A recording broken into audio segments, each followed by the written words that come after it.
മോളെ, എടി, എനിക്ക് കണ്ണൂർ വരെ പോണ ഒരു അമ്പലത്തിലും വണ്ടി ഓടിക്കാൻ വേണ്ടി നിന്റെ ഭർത്താവിനെ ഒന്ന് എൻ്റെ കൂടെ വിടുമോ മോളെ എന്ന് അപ്പുറത്തെ ആൻറ്റി ചോദിച്ചപ്പോൾ ശില്പ പറഞ്ഞ മറുപടി കേട്ട് ആൻറ്റി സന്തോഷിച്ചോ അതോ സങ്കടപ്പെട്ടോ? പിന്നീട് എന്ത് നടന്നു? എന്തായാലും നമുക്ക് ശില്പയുടെ കഥയിലേക്ക് കിടക്കാം. മാഡം, എൻ്റെ പേര് ശില്പ. എൻ്റെ വിവാഹം കഴിഞ്ഞിട്ട് 3 വർഷമായി. കുട്ടികളില്ല. ഭർത്താവ് ഒരു സ്വകാര്യ മാനേജ്മെൻറ്റ് സ്ഥാപനത്തിൽ ജോലി ചെയ്യുന്നു. ഞാനും സ്വകാര്യ കമ്പനിയിലാണ് ജോലി ചെയ്യുന്നത്. പെണ്ണ് കാണാൻ വന്നപ്പോഴേ എൻ്റെ ഹസ്ബൻഡ് എന്നോട് പറഞ്ഞു, ഇഷ്ടമാണെങ്കിൽ നമ്മുടെ കല്യാണം നടന്നു കഴിഞ്ഞാൽ വീട്ടിൽ പോയി ഒരു 3-4 മാസം മാത്രമേ താമസിക്കുള്ളൂ. അത് കഴിഞ്ഞ് നമ്മൾ എൻ്റെ പേരിലുള്ള ഒരു ചെറിയ വീട്ടിലേക്ക് മാറും. കാര്യം അനിയൻ വീട്ടിലുണ്ട്, അവനാണ് വീട് സ്ഥലമൊക്കെ. അപ്പോൾ പിന്നെ എനിക്ക് കിട്ടിയ വീതത്തിൽ ഒരു വീട് ഞാൻ നിർമ്മിക്കാൻ ആരംഭിച്ചിട്ടുണ്ട്. നമ്മുടെ വിവാഹം കഴിയുകയാണെങ്കിൽ അത് എല്ലാം ശരിയാക്കി നമ്മൾ എത്രയും പെട്ടെന്ന് അങ്ങോട്ട് മാറുമെന്ന് പറഞ്ഞു. അത് കേട്ടപ്പോഴാണ് എനിക്ക് കൂടുതൽ സന്തോഷം തോന്നിയത്. കാര്യം സാധാരണ പെണ്ണുങ്ങൾ ഭർത്താവിൻ്റെ വീട്ടിൽ ചെന്ന് അമ്മായിമ്മയായിട്ടും അമ്മായച്ചനുമായിട്ടും അടിയും വഴക്കും പ്രശ്നങ്ങളും ഒക്കെ ആകും. ഇതിപ്പോൾ അതിൻ്റെ കാര്യമൊന്നുമില്ല. എൻ്റെ കയ്യിലും കുറച്ച് സമ്പാദ്യമൊക്കെ ഉണ്ട്. അതോട് ഇട്ട് കഴിഞ്ഞാൽ ഞങ്ങൾക്ക് സ്വസ്ഥമായി ചെറിയ വീടാണെങ്കിലും കഴിയാം എന്ന് വിചാരിച്ച് ഞാൻ ഓക്കെ പറഞ്ഞു. പിന്നെ എൻ്റെ ഭർത്താവ് നല്ല സുന്ദരനായതുകൊണ്ട് എനിക്ക് ആ കല്യാണം ആദ്യം ഇഷ്ടമായിരുന്നു. വിവാഹം കഴിഞ്ഞ് ഏതാനും മാസം കഴിഞ്ഞപ്പോഴേ ഞങ്ങൾ ആ ചെറിയ വീട്ടിലേക്ക് മാറി. അത് റോഡ് സൈഡിലാണ്. ഈ വീടിനോട് ചേർന്ന് ഒരു വീട് മാത്രമേ ഉള്ളൂ. വലിയൊരു വീടാണ്. അവിടെ ഒരു ആൻറ്റി തന്നെയാണ് താമസം. ആൻറ്റിക്ക് 46 വയസ്സുണ്ട്. എല്ലാവരും സുലു ആൻറ്റി എന്നാണ് വിളിക്കുന്നത്. ഭർത്താവ് ഏകദേശം 8 വർഷങ്ങൾക്ക് മുമ്പേ സുലു ആൻറ്റിയോട് പിണങ്ങിയിട്ട് വേറൊരു സ്ത്രീയുടെ കൂടെയാണ് താമസം. അദ്ദേഹം വമ്പൻ ബിസിനസ്സുകാരനും പണക്കാരനും ഒക്കെയാണ്. മറ്റൊരു സ്ത്രീയെ ഇഷ്ടമായി. അവർ വിവാഹമോചനമൊക്കെ ചെയ്തു കഴിഞ്ഞപ്പോഴേക്കും സുലു ആൻറ്റിക്ക് ഭീമമായ ഒരു തുകയും വീടും മറ്റു കാര്യങ്ങളും എല്ലാം അയാൾ അറേഞ്ച് ചെയ്ത് കൊടുത്തിട്ടാണ് പോയത്. അയാളുമായിട്ട് സുലു ആൻറ്റിക്ക് യാതൊരു ബന്ധവുമില്ല. തനിയാണ് താമസിക്കുന്നത്. മക്കൾ 2 പേരും വിദേശത്താണ്. മൂത്ത മകൻ വിദേശത്ത് ഇപ്പോൾ ജോലിയായി. ഇളയ മകൾ ആ സഹോദരൻ്റെ കൂടെയാണ്. അയാളുടെ കൂടെ നിന്ന് അവിടെ ഒരു കോഴ്സ് പഠിക്കുകയാണ്. സുലു ആൻറ്റി ഇവിടെ തികച്ചും ഏകയായി താമസിക്കുന്നു. അതിലവർക്ക് പ്രശ്നമൊന്നുമില്ല. വിട്ടുപോയ ഭർത്താവിനെക്കുറിച്ച് അവർക്ക് കംപ്ലൈൻറ്റുകൾ പറയാനുണ്ടെങ്കിലും അവരത് മൈൻഡ് ചെയ്യുന്ന കൂട്ടത്തിലല്ല. നല്ല സന്തോഷമായിട്ടാണ് ജീവിക്കുന്നത്. കഥകൾ പറഞ്ഞാലും അവർ ചിരിച്ചുകൊണ്ടേ പറയുകയുള്ളൂ. പിന്നെ എൻ്റെ ഭർത്താവിൻ്റെ വീട്ടുകാർക്കൊക്കെ അവരുമായി നല്ല അടുപ്പമുണ്ട്. കാര്യം എൻ്റെ അമ്മായിപ്പൻ്റെ അച്ഛൻ്റെ വീതമാണ് ആ വസ്തുവെല്ലാം. അവരത് വാങ്ങിച്ചതാണ്. അതിന് ബാക്കിയാണ് എൻ്റെ ഭർത്താവിന് കിട്ടിയത്. എന്തായാലും അവിടെ ചെന്ന് ഞങ്ങൾ താമസം ഉറപ്പിച്ചപ്പോൾ സുലു ആൻറ്റി ആണല്ലോ ഏറ്റവും അടുത്ത്. കുറച്ച് ദൂരത്തിലാണ് മറ്റ് വീടുകൾ. അതുകൊണ്ട് അങ്ങോട്ടും ഇങ്ങോട്ടും നല്ല അടുപ്പമാണ്. സുലു ആൻറ്റി എന്നെ കണ്ടപ്പോഴേ പറഞ്ഞു, മോളെ, സത്യം പറഞ്ഞാൽ എൻ്റെ മോളും മോനും ഇവിടെ ഇല്ലാത്തതിൻ്റെ ദുഃഖം നിങ്ങൾ വന്നപ്പോൾ തീർന്നു. എനിക്ക് മിണ്ടിയും പറഞ്ഞു ഇരിക്കാൻ ഒരാളായല്ലോ. ആൻറ്റിയെ സഹായിക്കാൻ വേണ്ടിയിട്ട് ഒരു സ്ത്രീ വരുന്നുണ്ട്, രേണുക ചേച്ചി. ആൻറ്റിയുടെ അതേ പ്രായമാണ്. അവർ എല്ലാം നോക്കിക്കണ്ടും ചെയ്തോളും. അസലായിട്ട് പാചകം ചെയ്യും. സത്യം പറഞ്ഞാൽ ആൻറ്റി ഒരു റാണിയെ പോലെയാണ് ജീവിക്കുന്നത്. സത്യം പറഞ്ഞാൽ ദുരന്ത കഥയാണ് ജീവിതം. പക്ഷേ അങ്ങനെ തോന്നുകയില്ല. ഭർത്താവില്ലെങ്കിൽ എന്താ, മക്കളില്ലെങ്കിൽ എന്താ, വലിയ സന്തോഷത്തിലാണ് ജീവിതം എന്ന് നമുക്ക് തോന്നിപ്പോകും. ഇതാണ് ഓരോ സാഹചര്യങ്ങളും ഓരോ രീതിയിൽ ഓരോ മനുഷ്യനെയും മാറ്റിമറിക്കും. എന്തായാലും ഞങ്ങൾ ചെന്നപ്പോൾ ഞങ്ങൾക്ക് ഒത്തിരി സഹായമാണ് സുലു ആൻറ്റി. പിന്നെ ഞാനും എത്ര ആണെങ്കിലും അവർക്ക് മക്കളൊന്നും അടുത്തില്ല, ഭർത്താവുമില്ല. എന്നെക്കൊണ്ട് കഴിയാവുന്ന കാര്യങ്ങളെല്ലാം ഞാൻ അവരെ സഹായിക്കും. പിന്നെ രാത്രിയിൽ സുലു ആൻറ്റിയുടെ കൂടെയുള്ള ആ ചേച്ചി ഇല്ലെങ്കിലല്ലേ സുലു ആൻറ്റി ഇവിടെ വന്ന് താമസിക്കും. അതിലൊന്നും ഞങ്ങൾക്ക് പ്രശ്നമില്ല.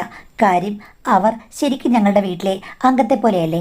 പിന്നെ അത് മാത്രമല്ല, അവിടെ 2 കാറുകളുണ്ട്. ആ 2 കാറുകളും നമ്മുടെ ഉപയോഗത്തിന് എടുക്കാം, പ്രശ്നമൊന്നുമില്ല. പിന്നെ സുലു ആൻറ്റി ഇടയ്ക്കിടയ്ക്ക് എവിടെയെങ്കിലുമൊക്കെ കൊണ്ടുപോകണം, അത്ര മാത്രമേ ഉള്ളൂ. ഡ്രൈവ് ചെയ്യാൻ വേണ്ടിയിട്ട് വേറൊരു പയ്യൻ ഇടയ്ക്കിടയ്ക്ക് വരാറുണ്ട്. ഒരു വീട് പോലെയുള്ള അടുപ്പമാണെന്ന് മാഡത്തിന് ഇപ്പോൾ മനസ്സിലായല്ലോ. എൻ്റെ ഭർത്താവ് നല്ല സ്നേഹത്തിൽ തന്നെയാണ് അവരോട് പെരുമാറുന്നത്. എങ്കിലും എന്നോട് പറയും, എടി, ഇവരുടെ കയ്യിലും ചില കുഴപ്പങ്ങളൊക്കെ ഉണ്ട്, അതുകൊണ്ടാണ് ഭർത്താവ് പോയത്. എന്താ ചേട്ടാ അങ്ങനെ? എടി, ഇവർ പണ്ട് തൊട്ടേ അതീവ സുന്ദരിയാണ്. അതുകൊണ്ട് തന്നെ പലപ്പോഴും ഇവരോട് സംസാരിക്കാനൊക്കെ ആണുങ്ങൾ എപ്പോഴും പുറകെ നടക്കുമായിരുന്നു. കല്യാണം കഴിഞ്ഞിട്ടും അങ്ങനെ തന്നെയായിരുന്നു. ഇവരാണെങ്കിൽ നാക്കിന് എല്ലില്ലാത്തവരാണ്. എല്ലാവരോടും കയറി സംസാരിക്കും. പക്ഷേ നാട്ടുകാരൊക്കെ പറഞ്ഞത് വശപ്പശകാണ്, മറ്റു കാര്യങ്ങളെന്നാണ്. ആൻറ്റിക്ക് സൗന്ദര്യമുള്ള ഒത്തിരിയധികം സുഹൃത്തുക്കളുണ്ട്. അതുമാത്രവുമല്ല, ഉന്നതന്മാരായ പല ആളുകളുമായിട്ടും നല്ല അടുപ്പമുണ്ടെന്നൊക്കെയാണ് ഇവിടെ പണ്ട് തൊട്ടേ പറഞ്ഞിരുന്നത്. അത് ഭർത്താവ് അറിഞ്ഞപ്പോഴാണ് പ്രശ്നമായതെന്നും അയാൾ ആദ്യകാലത്ത് ഗൾഫിലായിരുന്നല്ലോ. ഗൾഫിൽ നിന്ന് വീട്ടിൽ വന്നു കഴിഞ്ഞപ്പോഴേക്കും അയാൾ കാണരുതാത്ത പല കാഴ്ചകളും കണ്ടു, കൈയോടെ പിടികൊടുക്കുകയും ചെയ്തു. അതുകൊണ്ടാണ് ഇട്ടിട്ട് പോയെന്നാണ് എല്ലാവരും പറയുന്നത്. എന്താണ് സത്യസ്ഥിതി എന്ന് അറിയില്ല. എന്തായാലും അയാളും കണക്കാണ്, ആൻറ്റിയും കണക്കാണ്. നീ കൂടുതലെടുത്ത് ആൻറ്റിയുടെ ആശയങ്ങളൊന്നും മനസ്സിൽ കയറ്റല്ലേ. എനിക്ക് നല്ലൊരു ഭാര്യയെ നഷ്ടപ്പെടുമെന്ന് പറയും. ഞാൻ പറഞ്ഞു, പോ മനുഷ്യ, നമ്മുടെ ജീവിതം തുടങ്ങിയിട്ടല്ലേ ഉള്ളൂ. എനിക്കിപ്പം മറ്റുള്ളവരുടെ ഒന്നും നോക്കി നടക്കേണ്ട കാര്യമില്ല എന്ന് പറഞ്ഞ് ഞങ്ങൾ തമ്മിലും ഇത് പറഞ്ഞ് വഴക്കുണ്ടാക്കാറുണ്ട്. എന്നാലും ആൻറ്റിയെ നമുക്ക് ഉപേക്ഷിക്കാൻ പറ്റില്ല. അവർക്ക് ബന്ധമുണ്ടെങ്കിൽ നമുക്കെന്താ, നമ്മളോട് നന്നായി പെരുമാറുന്ന പോലെ നമ്മളും തിരിച്ചു പെരുമാറണം, അതുമാത്രമേ എനിക്കുള്ളൂ എന്ന് പറഞ്ഞ് ഞാൻ അതിനെയൊക്കെ സാധൂകരിച്ചിരുന്നു. പിന്നെ ഭർത്താവ് അധികമൊന്നും പറയാനേ വന്നില്ല. പിന്നെ ഞങ്ങൾക്ക് രണ്ടുപേർക്കും ജോലി ഉള്ളത് കൊണ്ട് ഞങ്ങൾ വൈകുന്നേരമാണല്ലോ സുലുവാനെ കൂടുതൽ കാണുന്നത്. അല്ലെങ്കിൽ അവ ദിവസങ്ങളിലും ഞാനൊരു 5:30 ആയപ്പോഴേക്ക് വീട്ടിൽ വരും. പിന്നെ ഹസ്ബൻഡ് താമസിക്കുകയും ചെയ്യും. ഒരു ദിവസം 5:30 ആയപ്പോൾ ഞാൻ ഡ്യൂട്ടി കഴിഞ്ഞ് വന്നു. അപ്പോൾ ആൻറ്റി മുറ്റത്ത് നിൽപ്പുണ്ട്. ഞാൻ ആൻറ്റിയെ കൈ കാണിച്ചു. ആ, മോള് വന്നോ എന്ന് ചോദിച്ചു. ആ, വന്ന ആൻറ്റി. ആ സമയത്ത് അവിടെ കാർ ഓടിക്കാൻ വരുന്നൊരു ചെക്കനുണ്ടെന്ന് പറഞ്ഞില്ലേ, അവന് നിൽപ്പുണ്ട്. അവർ രണ്ടുപേരും കൂടി എന്തോ സംസാരിച്ച് നിൽക്കുകയാണ്. ഞാൻ അകത്തേക്ക് പോയി. എന്നിട്ട് ഡ്രസ്സൊക്കെ മാറി വന്നിട്ട് ആൻറ്റിക്കൊരു സാധനം കൊണ്ടുവന്നിട്ടുണ്ട്, കൊടുക്കാമല്ലോ എന്നോർത്ത് വന്ന് വാതുക്കൽ നിന്ന് എത്തി നോക്കിയപ്പോഴില്ലേ, ആ ചെക്കൻ ആൻറ്റിയുടെ കയ്യിൽ താക്കോല് കൊടുക്കുന്നു. ആൻറ്റി ചിരിച്ചുകൊണ്ട് സംസാരിക്കുന്നു. പക്ഷേ താക്കോല് കൊടുത്തിട്ട് ചെക്കൻ മാറി മാറി പോ വെച്ചിട്ട് പെട്ടെന്ന് കൂളായിട്ട് ഇറങ്ങിപ്പോന്നു. ഒന്ന് പോടാ ചെക്ക എന്നുള്ള രീതിയിൽ ആൻറ്റി കൊഞ്ചുന്നു. സംഭാഷണങ്ങൾ വ്യക്തമായി എനിക്ക് കേൾക്കാൻ പറ്റുന്നില്ല, പക്ഷേ കാണാം. പോപ്പോ ഞാൻ വ്യക്തമായി കണ്ടതാണ്. ആൻറ്റിക്കതിൽ ഒരു ഭാവഭേദവുമില്ല. ചെറുക്കൻ കാറിൻ്റെ ഡ്രൈവർ മാത്രമല്ലെന്ന് എനിക്ക് മനസ്സിലായി. എന്തായാലും കൊള്ളാം. ആൻറ്റിയെപ്പറ്റി മുൻവിധികളും കഥകളുമൊക്കെ ഭർത്താവ് പറഞ്ഞതുകൊണ്ട് ഞാൻ കൂടുതൽ ശ്രദ്ധിക്കാൻ പോയില്ല. അകത്തേക്ക് കയറിപ്പോയി. പിന്നീട് ആ ചെക്കൻ പോയെന്ന് ഉറപ്പാക്കി കഴിഞ്ഞ ശേഷമാണ് ആൻറ്റിക്ക് ഞാൻ നെയ്പ്പം കൊണ്ട് കൊടുത്തത്. പിന്നെ രാത്രി ഹസ്ബൻഡ് വന്നപ്പോൾ ഞാൻ അത് പറയുകയും ചെയ്തു. ആ, നീ ശ്രദ്ധിക്കേണ്ട കാര്യമില്ല, അതൊക്കെ എനിക്ക് നേരത്തെ അറിയാവുന്ന കാര്യമാണ്. നീ ഇതൊന്നും കണ്ടു മോഹിച്ച് അത്തരം സ്വഭാവങ്ങളിൽ അകപ്പെടാതിരുന്നാൽ മതിയെന്ന് ഹസ്ബൻഡ് പറഞ്ഞു. ഞാൻ ചോദിച്ചു, ആൻറ്റിയുടെ എന്ത് കാര്യം പറഞ്ഞാലും നിങ്ങൾ ഉടനെ തന്നെ പറയുകയാണ്, നീ അങ്ങനെ ആകരുതെന്ന്. നിങ്ങൾ എന്താ എന്നെക്കുറിച്ച് വിചാരിച്ചിരിക്കുന്നത്? അവരെപ്പോലെ ഞാൻ തെക്ക് വടക്ക് ഓടിച്ചാടി നടക്കുന്ന ടൈപ്പാണെന്നാണോ? എടി, അങ്ങനെയല്ല. ഓരോന്ന് കാണുമ്പോഴാണല്ലോ ആളുകൾക്ക് മോഹം ഉണ്ടാകുന്നത്. അപ്പം ഓരോന്ന് കണ്ടു കഴിഞ്ഞാൽ നിങ്ങൾക്ക് മോഹം ഉണ്ടാകില്ലേ? നിങ്ങൾക്ക് ഈ കഥകളൊക്കെ നേരത്തെ അറിയാമല്ലോ, അപ്പം നിങ്ങൾക്ക് മോഹം ഉണ്ടായിട്ടുണ്ടോ എന്ന് ചോദിച്ചു. അയ്യോ, പെണ്ണുങ്ങളോട് തർക്കിക്കാൻ എനിക്ക് വയ്യ, നിനക്ക് ഒരു മുഴുവൻ നാക്കാണല്ലോ എന്ന് പറഞ്ഞ് ഹസ്ബൻഡ് ഞാനും തമ്മിൽ വഴക്കമുണ്ടായി. അവസാനം ഹസ്ബൻഡ് എന്നോട് പറഞ്ഞു, നീ ഇതൊന്നും നിർത്തുന്നുണ്ടോ? അവിടെ അഗ്നിപർവ്വത സ്ഫോടനം നടക്കുന്നതെന്ന് വിചാരിക്ക്, നീ ഇവിടെ നിന്ന് നോക്കി കാണുക, അത്രേ ഉള്ളൂ, വേറെ അതിൽ അത്ഭുതപ്പെടേണ്ട കാര്യമൊന്നുമില്ല എന്ന് പറഞ്ഞു. ആ, ഹസ്ബൻഡിനൊക്കെ അവരുടെ ഹിസ്റ്ററി നേരത്തെ അറിയാവുന്നതുകൊണ്ട് ഇതിൽ കൂടുതൽ ഇൻട്രസ്റ്റ് ഒന്നുമില്ല. ശരി, ഞാനും ഇൻട്രസ്റ്റ് ഇല്ലാത്ത രീതിയിൽ അങ്ങ് നിന്നേക്കാം എന്ന് വിചാരിച്ചാലും പെണ്ണിൻ്റെ മനസ്സല്ലേ, ഇൻട്രസ്റ്റുകൾ എങ്ങനെ നോക്കിപ്പോകും. നമ്മൾ നേരെ നോക്കിയില്ലെങ്കിലും ഒളിഞ്ഞു നോക്കുന്ന ടൈപ്പുകളല്ലേ മാഡം പെണ്ണുങ്ങൾ. ആ, അങ്ങനെ ആൻറ്റിയുടെ പല ചെയ്തികളും ഞാൻ ഒളിഞ്ഞു നോക്കുമായിരുന്നു. ആൻറ്റിക്ക് കൂട്ടുനിൽക്കുന്ന രേണുക ചേച്ചി ചില സമയത്ത് ഡ്രൈവർ ചെക്കൻ വരുമ്പോഴേക്കും എൻ്റെ അടുത്തേക്ക് ഇങ്ങി വരും. അവധി ദിവസമാണെങ്കിൽ ഇവിടെ വന്ന് സംസാരിച്ചുകൊണ്ടിരിക്കും. ഒരു ദിവസം ഞാൻ ചോദിച്ചു, അല്ല, ആ ചെക്കൻ വരുമ്പോഴാണല്ലോ ചേച്ചി ഇങ്ങോട്ടിങ്ങി വരുന്നതെന്ന്.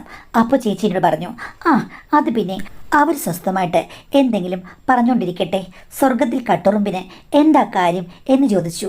ഞാൻ പറഞ്ഞു, അല്ല ചേച്ചി, ആൻറ്റിയും ആ ചെക്കനും തമ്മിൽ വേറെന്തെങ്കിലുമൊക്കെ ഉണ്ടോ? ആ, ഉണ്ടായിരിക്കാം, ഇല്ലായിരിക്കാം, അതൊക്കെ വലിയ വലിയ ആൾക്കാരുടെ ബന്ധങ്ങളല്ലേ, നമ്മളെന്തിനാ ശ്രദ്ധിക്കാൻ പോകുന്നത്? എന്നാലും ചേച്ചി എന്തെങ്കിലും കണ്ടിട്ടുണ്ടോ എന്ന് ചോദിച്ചപ്പോൾ ചേച്ചി അങ്ങോട്ടും ഇങ്ങോട്ടും നോക്കിയിട്ട്, നിങ്ങളെ ബന്ധുക്കളും പരിചയക്കാരും അടുപ്പക്കാരും ഒക്കെയാണ്, ഞാൻ പുറത്തുനിന്ന് വരുന്ന ഒരാളാണ്, ഇനി ഞാൻ പറഞ്ഞ പ്രശ്നം ഉണ്ടാകില്ലല്ലോ. ഞാൻ പറഞ്ഞു, ചേച്ചി പറയൂ, ഞാൻ കണ്ടിട്ടുണ്ട്, ഒരു ദിവസം പോപ്പോ ഞാൻ കണ്ടു ചേച്ചി എന്ന് പറഞ്ഞപ്പോഴേക്കും ചേച്ചി പറഞ്ഞു, ആ, അത് പിന്നെ എല്ലാം കഴിഞ്ഞു പോകുമ്പോൾ ഉണ്ടാകുന്ന ഒരു സ്നേഹപ്രകടനമല്ലേ മോളെ, അതിനു മുമ്പല്ലേ യഥാർത്ഥ കാര്യങ്ങളൊക്കെ. എന്നാലും ഈ ചെക്കൻ എത്ര വയസ്സ് കാണും? അവനൊരു 24 വയസ്സ് കാണും, അത്രേ ഉള്ളൂ കേട്ടോ. മോൾക്കറിയാമല്ലോ, ആ വീട്ടിലെ 2 കാറുകളും വളരെ കുറച്ച് മാത്രമേ ഉപയോഗിക്കുന്നുള്ളൂ. പക്ഷേ ആ ചെക്കന് 25,000 രൂപ മാസ സാലറി കൊടുക്കുന്നുണ്ട്.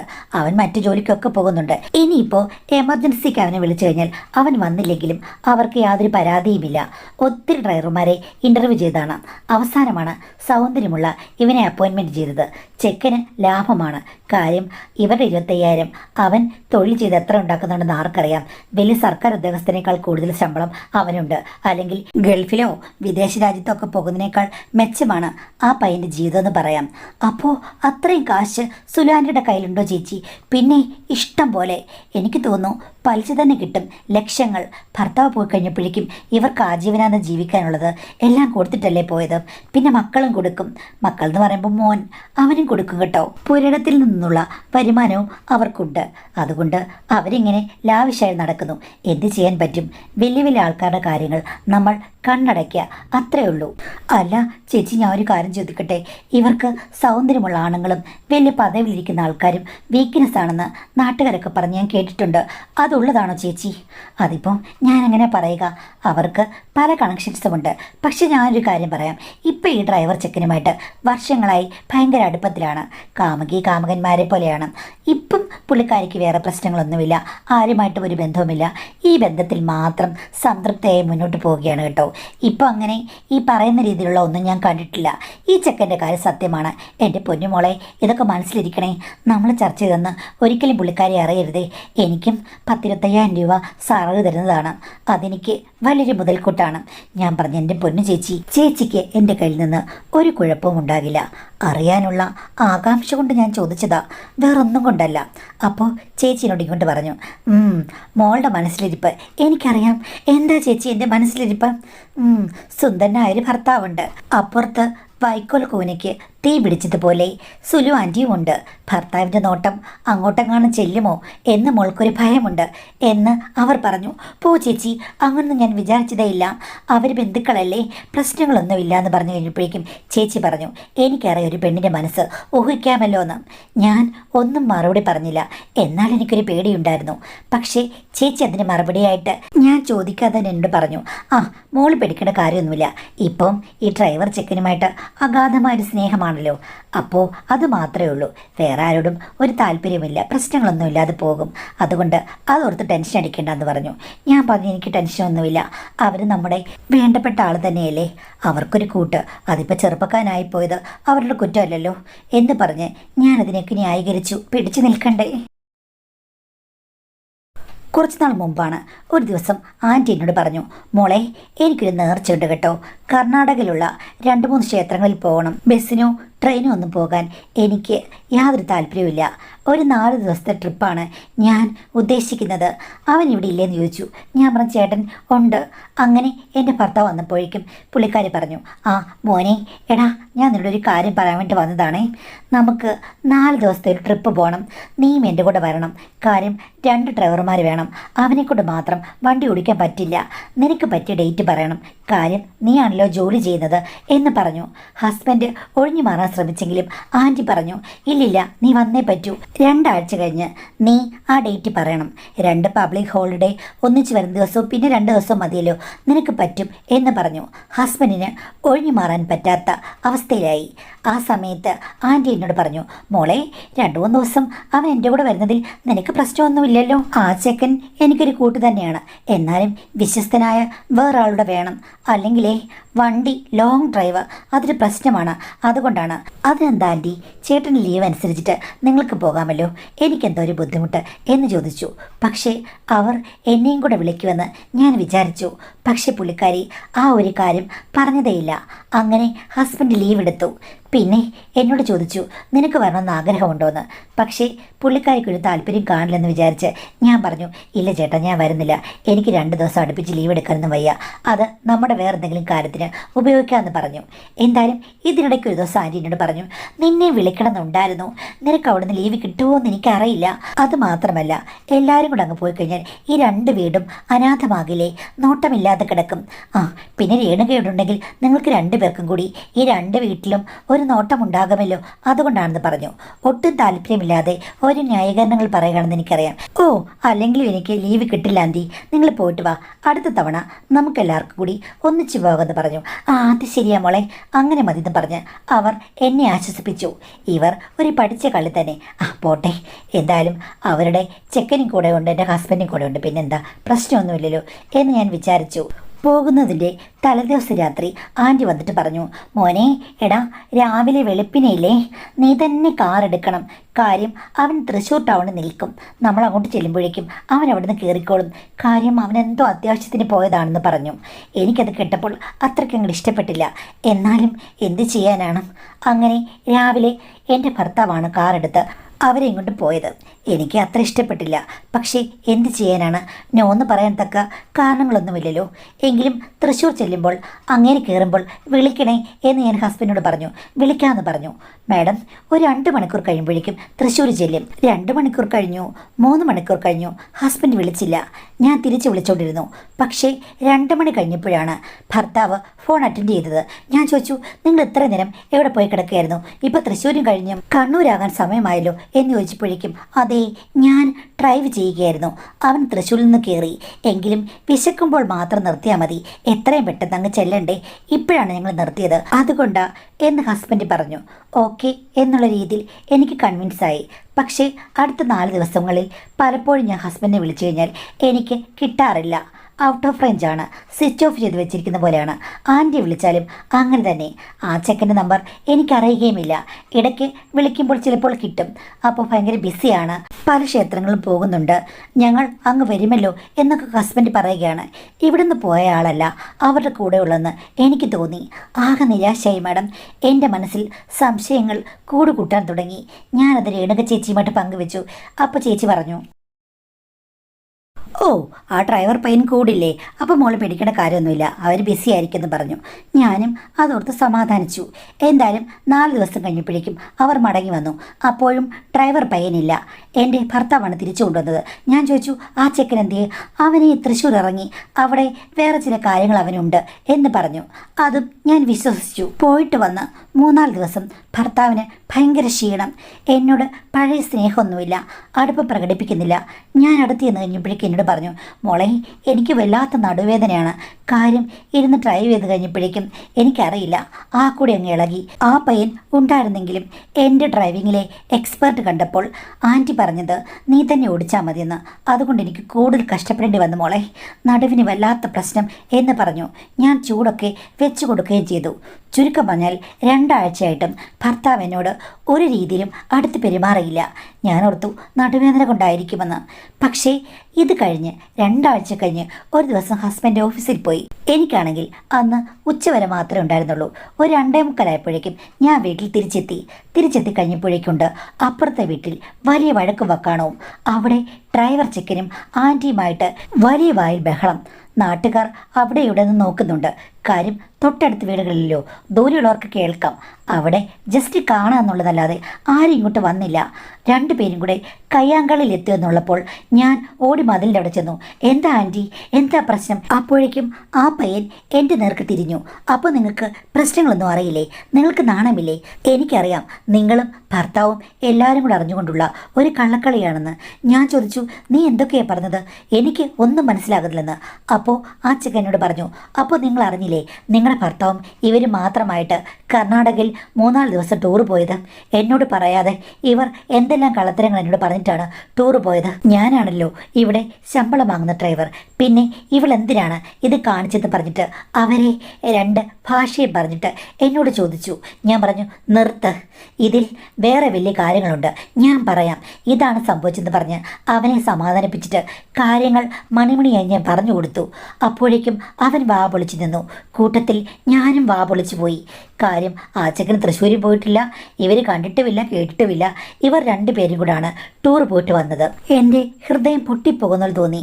എന്താ ആൻറ്റി കാണിച്ചെന്ന് ചോദിച്ചപ്പോൾ ആൻറ്റി പറഞ്ഞു, അത് പിന്നെ ഇവന് അമ്പലങ്ങളിലൊന്നും പോയി കഴിഞ്ഞാൽ വിശ്വാസമില്ല, ഇവൻ സമയമെടുത്തൊന്നും എൻ്റെ കൂടെ നിൽക്കില്ല. ഇതിലൊക്കെ വിശ്വാസമുള്ളത് നിൻ്റെ ഭർത്താവിനാണ്, അതുകൊണ്ടാണ് അവനെ ഞാൻ വിളിച്ചത്.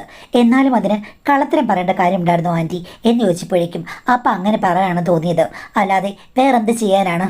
അവർ എന്നോട് ദേഷ്യപ്പെടും പോലെയാണ് സംസാരിച്ചത്. എന്തായാലും നിൻ്റെ ഭർത്താവ് എൻ്റെ മോനെ പോലെയുള്ളൂ. അവന് ഞാനും കൂടെ പോയി കഴിഞ്ഞാൽ ഇവിടെ ആകാശമൊന്നും ഇടിയാനില്ല. കേട്ടോടാ, നീ വെറുതെ എന്നോട് വഴക്കുണ്ടാക്കാൻ വരരുത്. നിനക്കിഷ്ടമില്ലെങ്കിൽ ഇറങ്ങിപ്പോടാ ജോലിയിൽ നിന്നൊക്കെ പറഞ്ഞ് ആ ചെക്കനോട് ചാടി. അവൻ പറഞ്ഞു, എല്ലാം എനിക്കറിയാം, നിങ്ങളുടെ പണ്ടത്തെ ഹിസ്റ്ററി മുഴുവനും എനിക്കറിയാവുന്ന. അറിയാമെങ്കിൽ നീ പോയി ഹിസ്റ്ററി പരീക്ഷ എഴുതടാ, ഇറങ്ങിപ്പോടാ എൻ്റെ വീട്ടിൽ നിന്ന് പറഞ്ഞിട്ട് അവനെ ചാടിച്ചു വിട്ടു. അതോടുകൂടി അവർ എൻ്റെ നേർക്ക് തിരിഞ്ഞു. നിനക്ക് സംശയമാണെങ്കിൽ നീ ഒരു കാര്യം ചെയ്യേ, മുറിക്കകത്ത് പോയി ഒന്ന് വാതിൽ കൊട്ടിയടച്ച് നന്നായിട്ട് പൊട്ടിക്കരയെ, അല്ലെങ്കിൽ സ്വന്തം ഭർത്താവിനെ വിശ്വസിക്ക്. അല്ലാതെ ഇപ്പം ഞാനെന്താ ചെയ്യുന്നത്, എനിക്കിപ്പം ഹൃദയമൊന്നും തുറന്ന് കാണിച്ചു തരാൻ പറ്റില്ല എന്ന് പറഞ്ഞ് അവരകത്തേക്ക് കയറിപ്പോയി. എനിക്ക് എന്ത് ചെയ്യണമെന്നറിയില്ല. ഭർത്താവ് വരാൻ വേണ്ടി ഞാൻ കാത്തിരുന്നു. അവർ നേരത്തെ എൻ്റെ ഹസ്ബൻഡിനെ എല്ലാം പറഞ്ഞ് മനസ്സിലാക്കിയെന്ന് തോന്നുന്നു. ഹസ്ബൻഡ് നല്ല പ്രിപ്പറേഷനോടുകൂടിയാണ് വന്നത്. ഞാൻ ചോദ്യം ചെയ്തപ്പോഴേ അങ്ങനെയൊന്നുമില്ല. ആൻറ്റി പിന്നീട് യാത്ര പോയപ്പോഴാണ് പറഞ്ഞത്, ഇതേപോലെ അവന് വിശ്വാസമില്ല, അവനെ കൊണ്ടുപോയി കഴിഞ്ഞാൽ വഴിപാടൊന്നും ശരിക്കും നടക്കില്ല എന്നൊക്കെ. ഞാൻ പറഞ്ഞു, ഒട്ടും ന്യായീകരിക്കേണ്ട, എനിക്ക് കാര്യങ്ങളൊക്കെ അറിയാം, സത്യം പറഞ്ഞു, ഇല്ലെങ്കിൽ ഞാൻ എൻ്റെ വീട്ടിലേക്ക് പോകും, ഈ വിവാഹബന്ധം ഞാൻ വേർപെടുത്തുമെന്ന് പറഞ്ഞു കഴിഞ്ഞപ്പോൾ ഹസ്ബൻഡ് യഥാർത്ഥ സംഭവങ്ങൾ പറഞ്ഞു. ഇവിടെ താമസിക്കാൻ വന്നപ്പോൾ മുതൽ ആൻറ്റി എൻ്റെ കണ്ണിൽ നിന്ന് തെറ്റിക്കഴിഞ്ഞു കഴിഞ്ഞാൽ ഹസ്ബൻഡിനോട് സ്നേഹമായിട്ട് പെരുമാറും, അമിത സാന്ദ്രം കാണിക്കും. അതുമാത്രമല്ല, ഡയറക്റ്റായിട്ടുള്ള അവരുടെ ടച്ചിങ്ങുകൾ എൻ്റെ ഭർത്താവിന് ഒത്തിരി മാറ്റമുണ്ടാക്കി. അങ്ങനെ പോയി അവസാനമായി കഴിഞ്ഞപ്പോഴേക്കും ആൻറ്റി തന്നെ ഇട്ട പ്ലാനാണ്.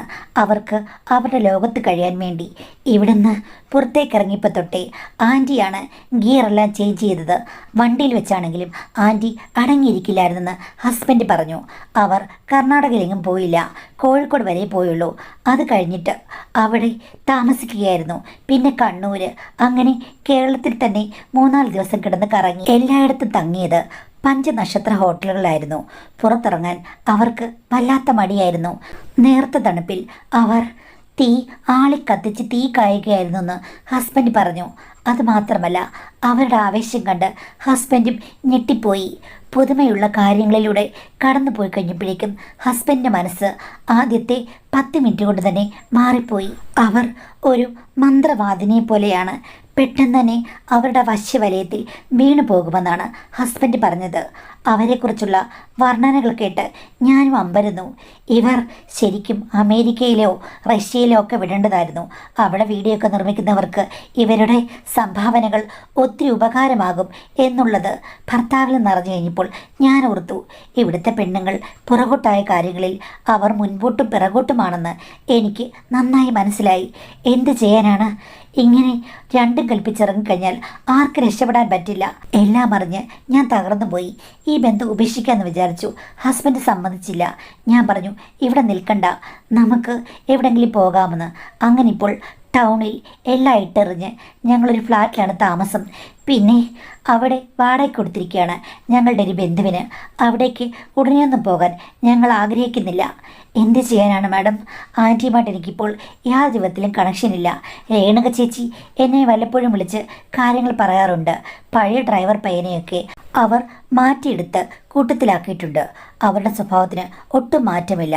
മറ്റു ചില കാര്യങ്ങളിലും അവരിപ്പോൾ വ്യാപൃതയാണെന്നാണ് പറഞ്ഞത്. എൻ്റെ ഭർത്താവിൻ്റെ കാര്യമാണെങ്കിൽ ഇന്ന് വരെ ആ സംഭവം കഴിഞ്ഞ് ഞങ്ങൾ മാറിയെങ്കിലും അദ്ദേഹത്തിന് ഒരു ഉണർവുണ്ടായിട്ടില്ല. ഞങ്ങൾ തമ്മിൽ യാതൊരു വിധത്തിലുമുള്ള ഒന്നുമില്ല മാഡം. അതുമാത്രമല്ല, അദ്ദേഹം ഒന്നിനും തയ്യാറാകുന്നതുമില്ല. എപ്പോഴും ജീൻസ് പോലും വലിച്ചു കയറ്റിയിട്ടാണ് ഉറങ്ങുന്നത്. എന്താണെന്നറിയില്ല. ഞാൻ അടുത്ത് ചെല്ലുമ്പോൾ എന്നെ പൂർണ്ണമായി അവോയ്ഡ് ചെയ്യുകയാണ്. ഈ നിലയിൽ നിന്ന് എങ്ങനെ മാറ്റിയെടുക്കാം? ക്ഷമിക്കണം എന്ന് പറയെങ്കിലും അദ്ദേഹം ഒരു കാര്യത്തിനും തയ്യാറാകുന്നില്ല. ഞാൻ എന്താണ് ചെയ്യേണ്ടത്? ഇതിന് എന്ത് ചികിത്സയാണുള്ളത്? പെട്ടെന്നുണ്ടായ ഒരു ആവേശത്തിൽ ഭർത്താവ് റിസ്ക് എടുത്തു. പക്ഷേ അത് കഴിഞ്ഞ് കുറ്റബോധം അവിടെ ഉണ്ടായി കാണും. അത് മാനസികമായും ശാരീരികമായും ഒരു ഡൗൺ സ്റ്റേജിലേക്ക് എത്തിക്കാണും. അതുകൊണ്ടാണ് അദ്ദേഹത്തിന് പ്രോപ്പറായിട്ട് ഒന്നിനും കഴിയാത്തത്. നിങ്ങളെന്തായാലും ഇപ്പോഴും ഹസ്ബൻഡിനോട് സ്നേഹമായി ശ്രമിക്കുന്നുണ്ടല്ലോ. ഇതിപ്പം അങ്ങോട്ടും ഇങ്ങോട്ടും പറഞ്ഞിട്ട് കാര്യമില്ലെന്ന് മനസ്സിലായപ്പോൾ നിങ്ങളൊരു കാര്യം ചെയ്യുക, ഒരു ക്ലിനിക്കൽ സൈക്കോളജിസ്റ്റ് അടുത്ത് പോയിട്ട് കൗൺസിലിംഗ് എടുക്കുക. അതേപോലെ തന്നെ 3-4 സെഷൻസ് ഒരു കൗൺസിലിംഗ് കൊണ്ട് പ്രയോജനമൊന്നും ഉണ്ടായില്ലെങ്കിൽ നിങ്ങൾ സൈക്കോതെറാപ്പി, അതായത് കോഗ്നിറ്റീവ് ബിഹേവിയർ തെറാപ്പി, അങ്ങനെയുള്ള തെറാപ്പിയിലേക്ക് പോകുക. അതിനോട് സൗകര്യമുള്ള ഒരു ഹോസ്പിറ്റലിൽ പോവുക. കാര്യങ്ങൾ റെഡിയാകും. മൈൻഡ് ബ്ലോക്കാണ്, അത് മാറിക്കിട്ടും. അതിന് ശാസ്ത്രീയമായ ചികിത്സാ രീതികളുണ്ട്. ഭർത്താവിന് നിങ്ങളോട് ഇഷ്ടമുണ്ടല്ലോ, പക്ഷേ മനസ്സിലുണ്ടായ ഒരു പ്രശ്നം കൊണ്ട് ബ്ലോക്കേജ് ഉണ്ടെന്നേ ഉള്ളൂ. അതുകൊണ്ട് രണ്ടുപേരും കൂടി തുനിഞ്ഞിറങ്ങുക. പ്രശ്നങ്ങളില്ലാതെ ഇത് മാറ്റിയെടുക്കാൻ പറ്റും. നിങ്ങൾ ട്രൈ ചെയ്യുക. സാധാരണ ഒരു സ്ത്രീയാണെങ്കിൽ സഹിക്കില്ല. നിങ്ങൾക്ക് ഇത്രയൊക്കെ ആവേശമുള്ളപ്പോൾ തീർച്ചയായിട്ടും ഭർത്താവിനെ നിങ്ങൾക്ക് പഴയതുപോലെ തിരിച്ചു കൊണ്ടുവരാൻ പറ്റും. അതിനുവേണ്ടി ശ്രമിക്കുക. ആദ്യം പോയി ക്ലിനിക്കൽ സൈക്കോളജിസ്റ്റിനെ രണ്ടുപേരും കൂടെ കാണുക കേട്ടോ.